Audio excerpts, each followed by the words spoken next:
تین قسم کی عورتیں کبھی اپنا گھر نہیں بسا سکتی۔ ایسی عورتوں سے کنارہ کر لینا ہی بہتر ہوتا ہے۔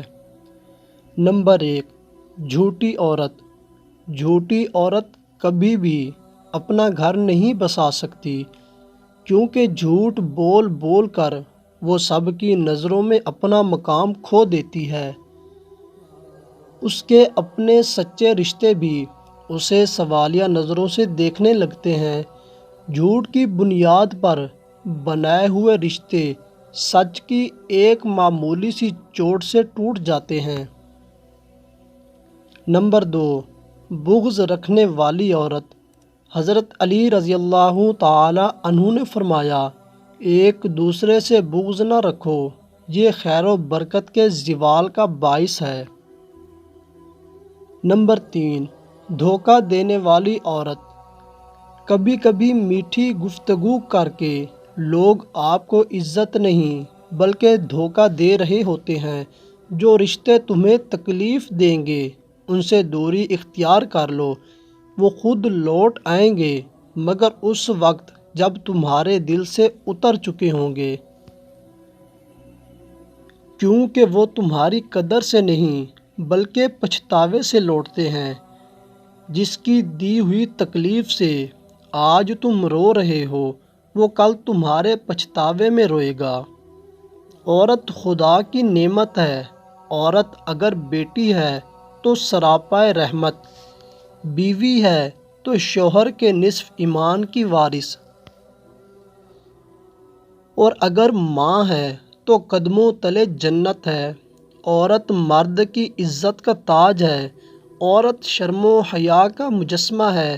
دنیا میں مردوں کی بہت سی اقسام پائی جاتی ہیں، لیکن معاشرے نے عورت کی دو ہی قسمیں مقرر کر دی ہیں: عورت یا تو اچھی ہے یا بری، عورت نیک ہے یا تو بد۔ عورت کے لیے درمیانہ راستہ اختیار کرنے کا کوئی آپشن نہیں ہے۔ ایمان کی کمزوری اور دنیا کی رنگینی نے آج کی عورت کے لفظی معنی ہی تبدیل کر دیے ہیں۔ ماضی میں عورت کی آنکھ کی حیا اور لہجے کی سختی نے مرد کے نفس کو زنجیروں میں باندھے رکھا تھا۔ آج کی عورت عیار و مکار ہے۔ اتنی تیزی سے ہمارے ملک میں غربت اور مہنگائی میں اضافہ نہیں ہو رہا جتنی تیزی سے آج کی عورت کا ایمان ڈگمگا رہا ہے۔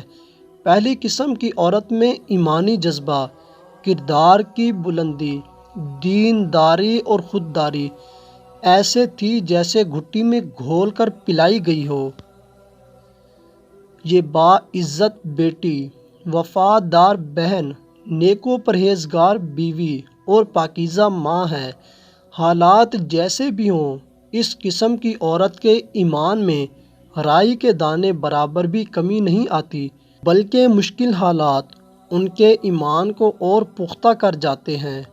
غربت، بیوگی، طلاق یا بیماری، مشکل سے مشکل حالات میں بھی اپنی ہی عزت کی محافظ نہیں بلکہ اپنے باپ، بھائی، خاوند اور بیٹے کی عزت کی حفاظت بھی اس نیک صفت خاتون کے کمزور کندھوں پر آ جاتی ہے۔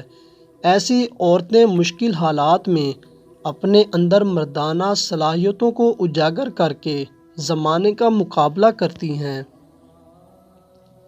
یہ وقت آنے پر باپ اور بیٹے کا کردار ادا کرتی ہیں اور اپنی نسلیں سنوار جاتی ہیں۔ میرے پیارے آقا دو جہان رحمت للعالمین نے انہی عورتوں کے بارے میں فرمایا، اس کائنات میں سب سے اعلیٰ ترین چیز نیک بیوی ہے۔ بیوی نیک ہو تو دین نسلوں تک جاتا ہے۔